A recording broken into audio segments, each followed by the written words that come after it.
Happy Friday, everyone. Today is February the 9th. I'm Ryan Hill. John Galantis. And you're listening to Clearview Today with Dr. Shah, the daily show that engages mind and heart for the gospel of Jesus Christ. You can visit us online at clearviewtodayshow.com, or if you have any questions for Dr. Shah or suggestions for new topics, send us a text to 252-582-5028, or you can email us at contact@clearviewtodayshow.com. That's right, and you can help us keep this conversation going by supporting the show. You can share it online with your friends and your family. Leave us a good review on iTunes or Spotify. Absolutely nothing less than 5 stars for any reason imaginable. We're going to leave some links in the description so you can do just that. Do this. Leave us a good review on Yelp. On Yelp.com. Okay. Yelp or Angie's List. What is Angie's List? I've never heard of that in my life. That's where people list businesses. Never heard of that in my life. On monster.com? No, it's like Craigslist. You know what Craigslist is? Yeah, Craigslist. It's the other version of Craigslist. Like Craigslist is where you list products to sell. Angie's List is where you're like, here's job openings, and here's reviews of these jobs. Wait. Craigslist is what? Craigslist is items to sell. Yeah. Angie's List is I'm selling job positions? No, like here's a position to be filled. Oh. Like a job posting site. Okay. Or it's like a review of like a position. Oh, so like a review of an employer. Okay, so people leave a review. Hold on one second. I know we got to read the verse of the day, but people leave a review, like they left that job and then leave a review of the employer, or they're still there. Like if I could leave a review. Honestly, of Dr. I'm kind of unclear. But I'm sure there's a way to review on Angie's List. To review the Clearview Today show on Angie's List. Deuteronomy 1:29-30 says, "Then I said to you, do not be terrified or afraid of them. The Lord your God who goes before you, he will fight for you, according to all he did for you in Egypt before your eyes." And that's a good review of the Lord. There you go. That's a 10 million star review for the Lord. It's reminding themselves of who God is. Sometimes when we're in the thick of it, we're in a stressful situation, it's really easy to forget who God is and what he's capable of. Yes. There have been times in my life where I have just been in the valley. I've been in the pits, and I'm like, man, I'm so stressed about this situation. I'm so worried about this. And God, I don't know if you can work this out. I don't know if you can do this. And I forget, hey, this is the same God that in Exodus was like throwing fire from heaven. Yeah. And the same God who was throwing the plagues in Egypt. And the same God who was parting seas. He's the same God who has done all these miraculous things.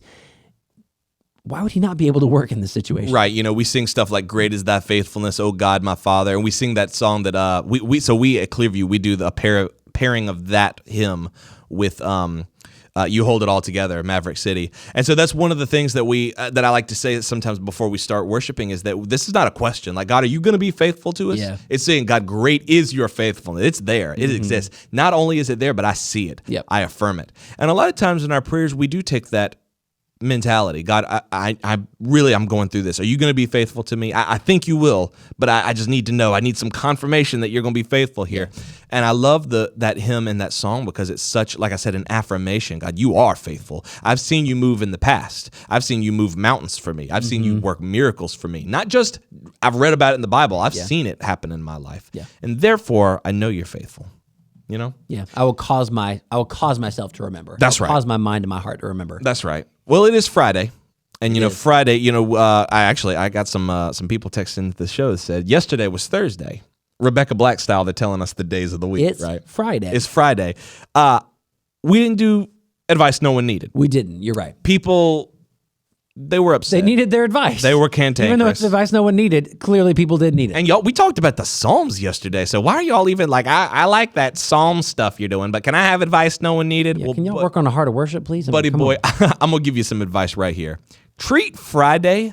This is our advice of the week segment, or not advice of the week, advice no one needed. Treat Friday like it's your day off. Huh? Treat Friday like it's the early weekend, like it's your day off. What if it's not your day off? Treat it as though it is. Don't go to work. No, that's not what I'm saying. Wait a minute. What? So here's what I'm saying. A lot of times when you have a day off, you dream of relaxation. You dream of, like, your plan is, I'm gonna chill. I'm going to just kind of take it easy. But if you're married, what's the one thing you do on your day off? Chores. You do chores. Yeah. You work. You grind and you slave your fingers right to the bone. So here's what I'm saying. Do that stuff on Friday.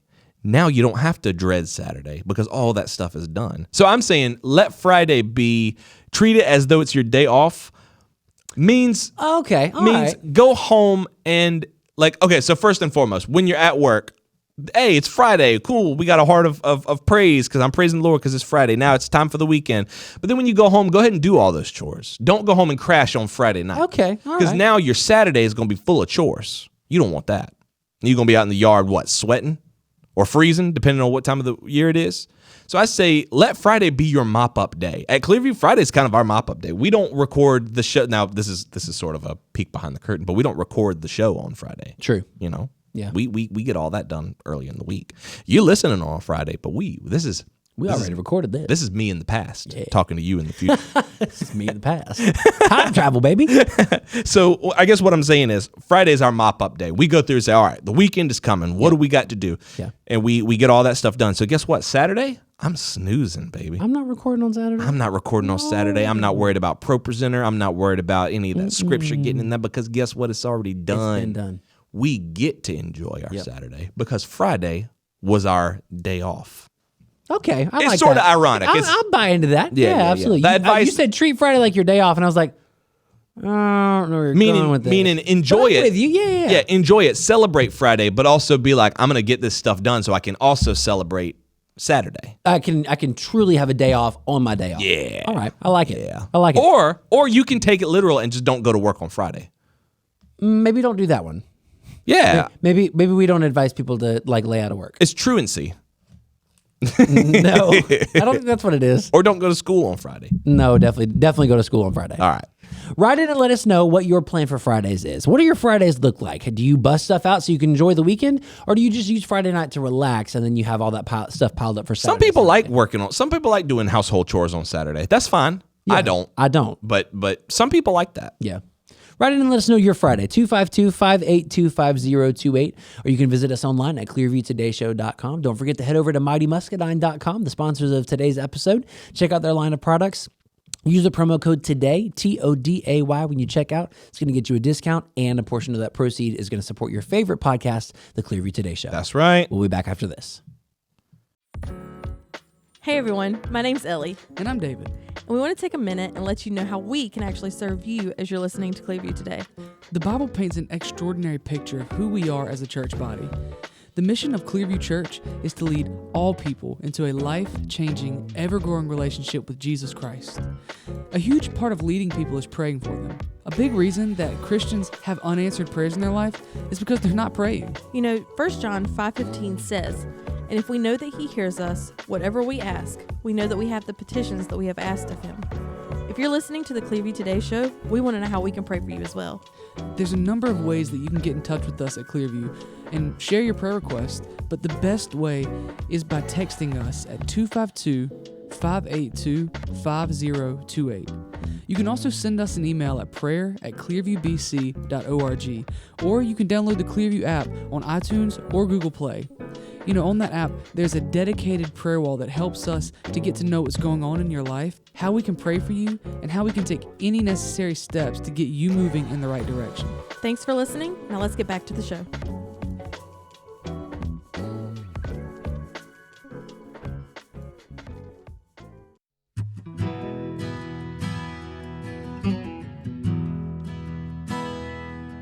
Welcome back to Clearview Today with Dr. Abadan Shah, the daily show that engages mind and heart for the gospel of Jesus Christ. You can visit us online at clearviewtodayshow.com, or if you have any questions or suggestions for new topics, send us a text to 252-582-5028. That's right. We want to join in the chorus with Miss I messed it up. Rebecca back with Miss Rebecca Black and say it's Friday. Time to hold it together, dude.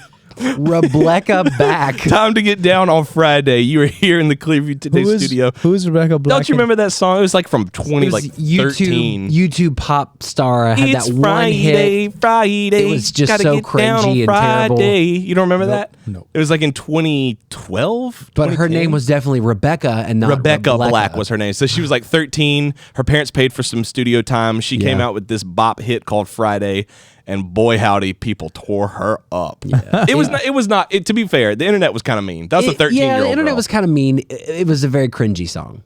But you know, But it was a if your parents 13-year-old. pay for you to have studio time, whatever. Who cares? Anyway, you're here. We're not talking about Rebecca Black on today's episode. You're here with Dr. Abadan Shah, who is a PhD in New Testament textual criticism, professor at Carolina University, author, full-time pastor, and the host of today's show. Dr. Shah, it's good to see you this beautiful Friday. Happy Yes. Friday. Thank you, and same to you guys. Absolutely. Same to you as well. You know, we're going forward in Black History Month, and we kind of talked about this yesterday, that there's always these heroes of Black History Month, but then there's these obscure figures that we don't typically think about, and we're talking about one of them today. Yeah. On February the 9th. We are talking about our president. I shouldn't say Mr. President John Quincy Adams. Yes. You know, it's funny. Last night I went home and actually did watch an episode of Johnny Quest, because Really? we talked about Johnny Q. Yeah. Johnny Q. Johnny Quest. Yeah. 6th president of the United States. Yeah. Very, very new to the game. This new America Yeah. thing. Right. Yeah. Yeah. But he was anything but new to politics. Remember, his father was also president at one time. And John Quincy Adams was growing up. He had, I won't say he had a rough childhood, but he was kind of odd. His parents pushed him to be successful. In fact, there are stories about his mother, Abigail Adams, of course you know, made him read to her at the age of 7. Not like a nursery rhyme book or the Bible. She made him read Charles Rollins' Ancient History of the Egyptians, Carthaginians, Assyrians, Babylonians, Medes and Persians, Macedonians, and Grecans. My favorite bedtime Yeah, story. that's just up there with Mother Goose. Yeah. I mean, that's torturous Yeah. to a little... Intense. Yes. I don't know that I would want to read that as a Wow. 31-year-old, let alone a 7-year-old. And then at 10 years of age, he is traveling with his father across the ocean for diplomatic missions.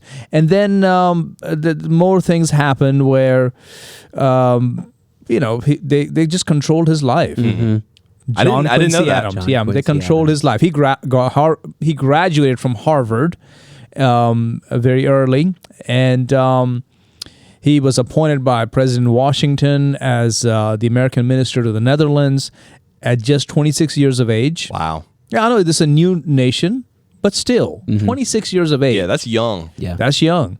And all he wanted to do was be a poet. Really, that's all. I did not know that. Yeah. Really? All he wanted to do Wow. was be a poet.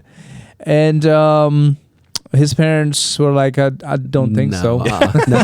Politics for you, buddy. Yeah, if you're reading Sit like down and we're going to read Greco-Roman history. if you're reading like what'd you say, the Romans, the Carthaginians, all that stuff, you ain't being no poet. No. Mommy and daddy ain't gonna allow that. And then he had the audacity to fall in love Bruh. with a woman, Can't do it. with a young girl. She was 16 years old. He was 22. And when Abigail Adams found out, she just said, not going to happen. Not going to happen. She wrote to him and said this. I mean, listen to this. Common fame reports that you are attached to a young lady. I am sorry that such a report should prevail. And a too early marriage will involve you in troubles that may render you and yours unhappiness the remainder of your life. And so What's translation? That's it. Go sit down. he had to break off the engagement. Really? Yeah. Oh, I thought I really saw that going a different direction. I No. thought that was the straw that broke the camel's back. His heart was so broken over this that his mom just told him not going to happen. Abigail. She Yeah. said, that's going to be a no today. That's gonna be a no from That's me. going to be a no That's from gonna me. be a absolutely not from me. And then a few years later, he fell in love with another young lady, an English woman, and in London. And he was smart enough to not tell his parents. There you go. And had a little ceremony back in London and got married. There you Got go. married real quick. It took a little bit of time. You said how long? How old was he when he got married the second time? I don't know the exact age, but I mean, this is Yeah, much 1797, so Yeah, he he'd was born in 1767, so 1797 would be 30? Finally, Finally, he's like, learned his yeah, lesson. I gotta at do what I 30 gotta do. years old. And when his parents found out, they did not accept him marrying a foreigner. He cannot win. He cannot win. Oh, You my think- poor guy. It was funny. You think the president of the United States, like they're powerful. They just do whatever they Yeah. want. But even they can't get not out of if mom your and mother dad's tells thumb. you not to. No, sir. I don't think so. No, you're not. 30 years old. That's, you know what? life might have been different back then. But even to me, I'm like, man, that's kind of sad. Yeah. That's kind of sad. He went on to become a U.S. Senator from Massachusetts. This is in 1803 to 1808. Went on to be a minister to the Netherlands and then United Kingdom. And then he was an ambassador to Russia. I mean, this man served some big positions. Also, he went as a minister to Portugal, then Prussia, and then he became the Secretary of State under President James Monroe. We talked about James Monroe a few weeks ago, I think. Mm-hmm. Yes, we did. So he was appointed and confirmed for a seat on the Supreme Court in 1811, but he turned it down. And then from 1825 to 1829, he became the president, the sixth president of the United States. Wow. Yeah. And finally, was his parents' ambition satisfied, or you don't think so? I don't know. President of the United States, sixth president of the one United States. term president, of course. Oh, Still, bro. I still imagine Mama him didn't giving like the State of the Union, and his mom's hand just comes into frame and just wipes some grabs mustard him by off his it. earlobe. And then he actually came back and served in the U.S. House of Representatives for about 17 years. Oh, wow. After being president. Yeah. Wow. He came back. Man, what a heart of service. Yeah, he was quite a unique person. And the reason we're talking about him in the month of February is because he was a leading opponent of slavery Yes. in the United States. That's right. That's right. Now, if you ever seen the movie Amistad, anybody here seen it? Definitely have heard of it. I know of it, but Hold I on haven't one never second. seen Really? it. Nobody here has Let seen it? me look up the poster because I guarantee you. Oh, my if I- goodness. He was played by Yes, I've seen this. the one and only Anthony Hopkins. Oh, wow. Yeah. Dude. Wow. And Anthony Hopkins knocked it out of the park. Oh, yeah. Anything Anthony Hopkins in, he's going. Right. I mean, gonna you own see the that. picture of John Quincy Adams, and then you see Anthony Hopkins in that movie, and you're like, that's not Anthony Hopkins, that's John Quincy Adams. He just Spot a on. phenomenal job. Wow. I do remember this. I don't know when I saw this. They wouldn't have shown us this in school, I don't believe. Right. But I mean, there's other things he did as well. You know, before we talk about his impact on the matter of slavery in the United States, and we're talking about the pre-Civil War, the antebellum days, and we'll talk about that. But he also was known as the best Secretary of the United States. Wow. Wow. Yeah, Secretary of State. What Yeah. earned him that reputation? Well, because he negotiated many things. For example, he negotiated what's known as the Adam-Onis Treaty of 1819, which gave us Florida. Ooh. Nice. You're welcome, Florida. Thank You President owe a lot Adams, to Mr. President Johnny Q. JQA. There you go. You're welcome. Very nice. Yeah, and all the way up into the Gulf of Mexico, all the way to Texas. I mean, this is part of that. Wow. So we wouldn't have We wouldn't have the great Disney sunshine World state of significant Florida. Yeah, section of no the United Disney World, States. no Epcot, no Universal, none of that stuff. no No. oranges, No, no alligators, no oranges, Everglades, swampland, Nope. the Everglades. None of that. no It would Miami. still exist. It just wouldn't be ours. Yeah. We Yeah, can they'll look still at be it from there. across the border. That's not ours. So thank President John Quincy Adams for that. You know, it's funny because we tend to, and I'm sure we're going to get into this later, but we tend to think of everyone from that era being pro-slavery. Right. Because it's before Civil War times, so Right. everyone in history must have been all for it. Yeah. And we don't realize the nuance and the complexity of history. Yeah. Right. Well, and I mean, sixth president of the United States, that's very early Yes. in United States history. And very influential figure. Now, we mentioned about Florida, but then also keep in mind in 1818, he had also kind of gained the northern border of the United States from Minnesota to the Pacific Ocean. I mean, that's also part of the tree and all, you know, his hard work. And then we discussed the Monroe Doctrine, if you remember that. No European countries can now come over and stake their claim here. Right. 1823. John Quincy Adams was key, was a key figure in that doctrine. I mean, to make it happen. Yes, and He we'll was the one. link that episode because it does seem like they kind of go together. We talked Right. about the Monroe Doctrine in great detail a couple weeks ago. We'll go ahead and link that in the description so y'all can listen to that one as well. Yeah. His presidency, I want to say a few words about that. You know, he won the election in 1824, but it was not as impactful as you would think, at least according to him. He himself said, my presidency was kind of useless. It was not that great. Is it only because he was a one-term president, or do you think he just wasn't able to get a lot done in that time? That's how he saw it. He saw it as just not as significant. Now the election was controversial by itself. We talk about elections getting stolen. Yeah.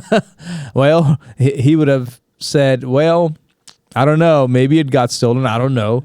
But there were 4 candidates in this election. Of course, there was John Quincy Adams from Massachusetts. Then you had Henry Clay. I mean, these are powerful names of Kentucky, who later on became his Secretary of State. Then you have Andrew Jackson of Tennessee. I mean, what an interesting character. Yeah. And then William Crawford of Georgia. So these were the 4 who ran for this. And then, of course, Adams won on February the 9th, 1825. And some people claim that this election had been stolen. So Nothing new under the sun, I suppose. yeah. But it's kind of crazy. Like, imagine being the president and then still going on and doing better things or doing Right. more impactful things. Yeah. Like, you tend to think of, like, that's the most powerful position in the known world. But then having him later on in his life being like, yeah, it was good to be the president, but I did way better things elsewhere. Yeah. Or even that attitude of like, I'm not done. Most people are like, all right, I'm the president. I peaked. That's it. I'm just going to coast the rest of my Yeah, life. there's not really much upward mobility But from no, here. he saw that there was work still to be done and was willing to step up and do the work. And it could be perhaps that not a demotion, but like a change in position would help him get the job done better. Well, true. But when he didn't get the second term, he didn't even show up. Bro, come on. For the swearing in for the next president. I just Well- talked you up, Johnny Q. I tried to toss him a bone. But he was sort of like his daddy. His daddy didn't show up either. But his daddy kind of went away. He kind of went off. But John Quincy decided to stick around. But I'm not coming. I see why you started the episode with he's kind of an odd character. Yeah. He was. Yeah. Very interesting. And again, if you watch Amistad by Steven Spielberg, that's one of those movies that are hard to watch. Hard to watch. I wouldn't recommend that for like little kids. You're right. Of course not. But it's one that opens your eyes to how terrible slavery was. Yeah. Yeah. Right? I mean, because we often hear the good sides, but how about the bad side, right? I mean, good sides like, oh, yeah, not everybody mistreated their slaves, blah, blah, blah. Okay, I hear that. And I get it, and I agree. But the bad sides was really bad. Yeah. Yeah. Yeah. So, but this was in 1841, where he defended before the Supreme Court 53 Africans who had been on this ship. They were, of course, unjustly taken and sold into slavery. Right. But they sort of rebelled. They fought against the people on the ship and took control. And for that, they were being tried. Wow. Kind of interesting, as it is. Yeah, Like, they were we're like gonna, you're fighting. slaves, but now we're going to try you for rebelling. How do you make sense of that? I don't know. Wait a minute. It's like you go over there and you're like, all right, y'all belong to us now. It's like, no, I don't think so. Oh, got you. Yeah. Like, what? what? What just No. happened? Yeah. So you saying John Quincy Adams defended those slaves? Right. And in their trial. if you've seen the movie, Matthew McConaughey is one of those people who's kind of helping. Bro, I forgot he was in.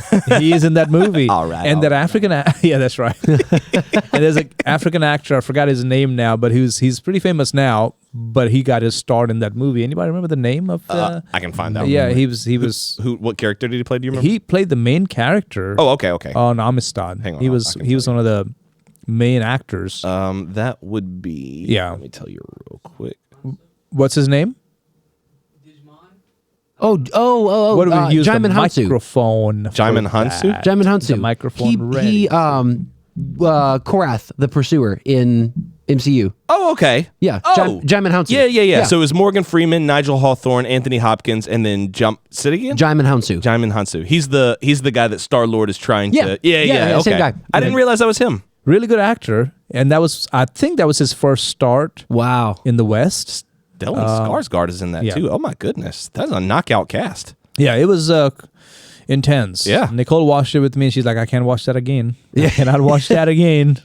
It's like one of those, I feel like, and I've never seen it, I need to watch it. It's one of those I feel like you have to see, but you don't really go back and watch Yeah. multiple times. Just like Schindler's List. I was just Yeah. about to say Schindler's Yeah. List. Schindler's That's not List on is just anybody's like- rewatch list. Yeah. I've watched it several times because I think time to time we need to all watch movies like that, especially in the world where they say, "Oh, the Jewish people never went to a Holocaust." Maybe you need to go watch it Yeah. again. Yeah. Maybe you need to go do some history lessons. In this- Maybe do some investigation. You'll find out it did happen. Yeah. In this age of revisionist history where we're trying to sweep things under the rug or pretend like things didn't happen. No, watch the movies that are going to make you uncomfortable, and they should make you uncomfortable. That's right. That's right. So going back to this situation where they were sold, I'm trying to get my facts straight because Yeah. I know the overarching story or the outline of the story, but they finally were captured, and then many died and all that kind of stuff. It were horrible conditions on that ship. And then they were imprisoned in Connecticut, which unlike New York was a slave state at the time. And now they were brought before the court system to see what will happen to them. And so now it fell into John Quincy Adams' lap to see what he will do about it. And he made an amazing defense. I'm seeing see if I can find some of the statements that he made in this speech. Yeah, it's just one of those things where we tend to forget, and I think we've said this on the show before, but that people's views on slavery evolved over an amount of time. Right. And it's really, really easy for us to sit here in 2024 and be like, slavery was bad. It's like, yes, of course. Yes. But put yourself in a position of privilege in those times. Yeah. You are going to do, you're going to do what the people around you are doing. Right. And even if you don't, there are some people who did have those abolitionist views at the time. But they were few and far between, and they had a very, very uphill battle to fight. Well, and just because slavery was in existence doesn't mean that people weren't working toward abolishing it. Right. It wasn't like suddenly we decided that this was bad and now we're going to put a stop to it. This is an ongoing process. This is an evolving issue where things are changing, people are learning, people are growing, and you're fighting against a societal staple. Right. Slavery was kind of pervasive in that, not kind of, it was pervasive in that era, but this is an issue that is affecting people, and people's opinions are evolving in real time, and people are learning and growing. So it's not something where people just decide that, oh, this is bad, now we're going to put a stop to it. It's, I'm fighting against a societal norm. That's not something that takes place overnight. That's right, because thousands of years from now, people will, if Christ doesn't return, people will be looking at our morals and our societal norms and being like, what monsters? Right. How could they have done that? Yeah, in how could they have allowed this to 2024? happen? We would never in 3024 allow this kind of thing to happen. Yeah. This is the cycle of morality that happens. And it just kind of goes back to say, Dr. Shah, I know you've said this in the past, when you don't have the Bible at the center, there's always going to be fluidity in people's morals. Right. Well, he says in his diary, now John Quincy Adams, just like his daddy, was very meticulous and very detailed in his diary. So, I mean, thousands of pages of things he wrote, or hundreds of pages he wrote. But he made this statement regarding the emancipation cause. He said, "The world, the flesh, and all the devils in hell are arrayed against any man who now in this North American Union shall dare to join the standard of Almighty God to put down," he's talking about the issue of slavery. Means everybody's against this. Right. And he even talks about himself not being able to be as strong as he used to be when he was young to fight this thing. But then he goes on to say, "What can I? Upon the verge of my 74th birthday, with a shaking hand, a darkening eye, a drowsy brain, and with all my faculties dropping from me one by one, as the teeth are dropped from my head, what can I do for the cause of God and man? Wow. For the progress of human emancipation, yet my conscience presses me on." Wow. Wow. Yeah. And you can tell that someone who does have that strong moral center and has the Bible at the forefront of Yeah. what he's doing. That's right. That's right. And so this is John Quincy Adams, and of course he fought against this. His arguments are just so intense. I have pictures of them and of some of the original documents, and it's just a lot. You know, as we've been talking about his life and sort of his stance as a president, it makes me think of people who may be listening to the show who recognize things that are going on around them. Maybe they're in a setting where, you know, in a school system or in a workplace or something, and they see something that's not right. And they feel, you know, maybe I should say something about it, but I don't really know how to go about that. What is some advice that you would give them if they notice something is wrong and they feel like they should stand up and speak out against it, but maybe feel uncomfortable doing so?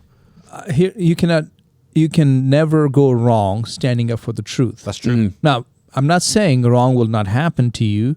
You may get blackballed. It means many times he would get insulting notes from people. But you know, John Quincy Adams was kind of an odd fellow, anyways. Somebody said about him and his daddy is like, if someone somewhere is happy, something's wrong with that. Never pleased. That was just his personality. Yeah. So, but having said that, getting nasty notes doesn't feel good. Right. Even though he was sort of that curmudgeon type personality, he was still a human being. Right. So be prepared to know that you may be disliked, you may be mistreated, you may have people refuse to shake your hand or look at you like you're so ignorant, you don't get it. You are such a traitor. Be willing to stand for the truth. And as long as you do that, just know with God, you're never a minority. That's right. And John Quincy Adams had that confidence that what he was doing was a right thing for this country. And he fought for it. And we don't need to destroy that history. When people destroy history or rewrite history or whatever their agenda is, golly, what are you doing? It's harmful. It is extremely harmful. Yeah. And I think the thing is, we don't see how it's harmful right now. I mean, we may see how it's harmful, but I think the world at large, either the ones who are perpetrating it or the ones who just simply don't care, they're just like, just let them do what they want. Just ignore them. They don't understand the harm that's going to come. And my fear is that, or my concern really, I should say, is that we're not going to see that harm until it's too late. Right, You know? right. And it will take away any heroes that people will need one day. They will need heroes one day. Those countercultural people, those who stood up against their own. I mean, John Quincy Adams was as white as he gets, as you can get.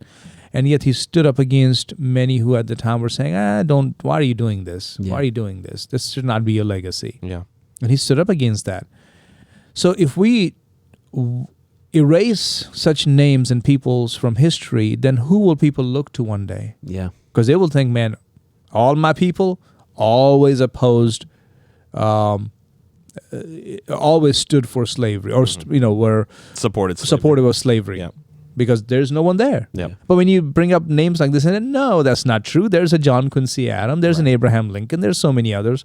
That's when people realize, oh, wait, that's not true. That's right. So I think many times people are working against themselves. That's true. And learning about people like John Quincy Adams helps us to realize that, it is possible, even when there is a vocal majority against you, it is possible to stand up for what's right. And we are called to do that. Not only possible, but beneficial. Think about the success that he achieved in that Amistad case just by standing up and doing what's right, going against the grain. Yeah. And that's what Christ has told us to do anyway. That's right. So good. I want to read for you this letter of thanks that John Quincy Adams wrote after the whole case was done and all that. He was given a gift, okay, and these people who were set free, these 53 from Amistad who were set free, and guess what the gift was? Listen to this. He writes. John Quincy Adams writes. He says, "Dear sir, I received and accept with thanks the elegant Bible presented to me by Sinke, Kina, Kale, and the 32 other Mendians who are indebted to you, and your benevolent associates, probably for their lives, certainly for their deliverance from unjust prosecution and long protracted imprisonment, and finally for the means of returning to their own country. Hope for the consummation of your kindness to them. I hope for the consummation of the kindness to them in the accomplishment of their restoration and freedom and safety to the native land." Wow. They gave him a Bible That's insane. as thanks. That's awesome. I love that. If you guys enjoyed today's episode, maybe it was helpful for you, learned something that you didn't know before, write in and let us know, 252-582-5028. Or you can visit us online at clearviewtodayshow.com, and you can partner with us financially on that same website. Scroll to the bottom, click that donate button, and let us know it's coming from our Clearview Today Show family. I also want to say a big thank you to Mighty Muscadine for sponsoring this episode of the Clearview Today Show. Head on over to their website, mightymuscadine.com, and check out their line of products. Use that promo code today, TODAY, when you check out, and that'll get you a discount on your purchase, as well as a portion of those purchases coming right back here to the Clearview Today Show.